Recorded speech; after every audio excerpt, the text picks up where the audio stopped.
قل له تعالى مثنى وثلاث ورباع وإن خفتم ألا تعدلوا فواحدة، ابعثها وارسلها.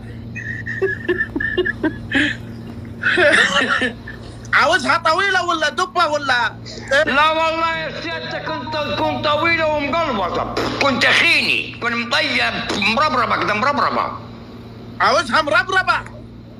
نعم. هتقتلك يا حجي. لا ما تخافش، ما انني صاحب عظم قوي وواكل سمنة بلدي وتربيت على الغذاء الصحيح وكنت لاعبا لكرة القدم. هي هتتعب. قول له اي واحدة عاوزة تخلف على 6 شهور ابعتي. على 6 شهور؟ والله لو 6 شهور كسرنا القاعدة بضربات الترجيح.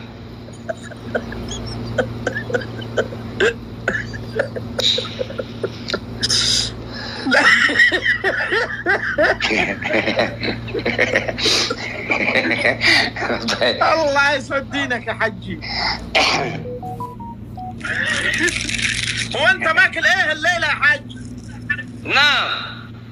ماكل ايه؟ ايه؟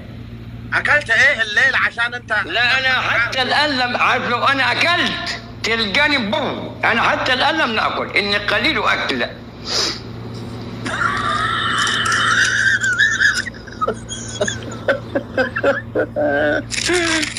خلاص، ما هي واحدة من البنات كاتبة عندي أنا دبة ومربربة. قول لي تعالي تعالي يلا تعالي، قول له تعالي.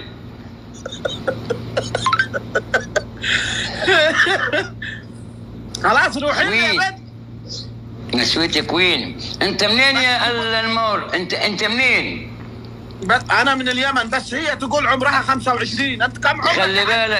خلي بالك احنا اصولنا يمنيه، يعني احنا من الصعيد، اصولنا يمنيه.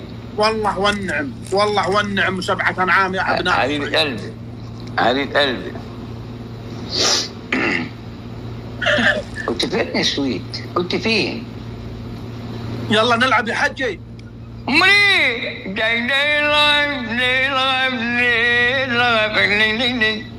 احنا جينا عشان نلعب، ما جينا عشان نشرح يا حجي. عيوني. ايش نصيحتك للعيال اللي قدمين على الزواج؟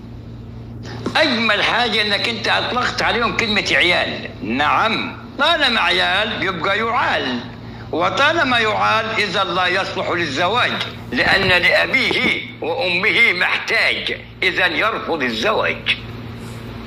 ما يكونش هو شغل مزاج، لا لا لا لا لا.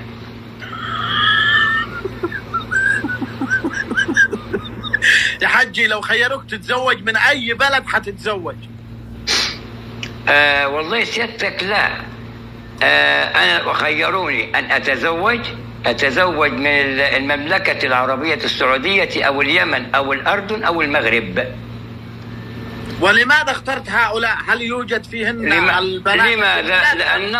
لأنهم متمسكون بعادات وتقاليد قديمة ومحافظين على أوضاع، ومتمسكين بأوضاع راقية جدا قديمة، فيشرفني أن أكون معهم طبعا. الله يصح لسانك يا حجي. طيب يا حجي، البنت قاعدة تقول اسأله هو عاوز عمر الزوجة كام؟ لا، إنني أتمتع بصحة جيدة جميلة جدا، وإن السن لا يختلف. أنت عمر الحرمة تكون لا لا لا، ما أنا أقول لسيادتك حاجة، إن هناك في عمر وهناك في سن. في حاجة يقول لك how old are you، وحاجة يقول لك what age are you. هناك عمر وهناك سن. عمر تتعايش به تحمله أنت، تعرفه أنت بنفسك مكتوب ورقيا، ولكن السن ما تراه أنت داخل نفسك. ممكن جدا يكون عندك 17 سنة وديسيبل مان، أي رجل معاق أو ليس لديك القدرة أو العطاء لعمل شيء ما، كده أنت كبير مش هتنفع، ديسيبل. ولكن طالما لديك القدرة، يقول لك من استطاع منكم الباءة، لم يحدد السن، من استطاع منكم الباءة فليتزوج، قال السن كام ولا سنها كام، طالما عندها قدرة وعطاء وتستشعر الحالة دي لا تتفضل تتجوز على طول، لا يشترط السن أبدا. مين قال؟ ده احنا حددنا الكلام ده وقلنا بقى تأليف مننا نحن. كلام جميل. نعم كلام جميل يا حجي. حبيبي أنت الأجمل والأرق، ربنا يخليك ويكرم أصلك الطيب. لو سألنا الحجي دراستك إيه يا حجي؟ لا، دراستي لن أقوله على الضيف، وإنك تتعامل معي بهذا المنطلق، وعليك أن تستشف وتستنبط ماذا درست بالتعامل. أنا أقول دراستك كبيرة كبيرة جدا يا حجي. يا حبيبي أشكرك، الله يخليك، ولك تحياتي وكل تقديري، أنت إنسان راقي ومتحضر وصعب.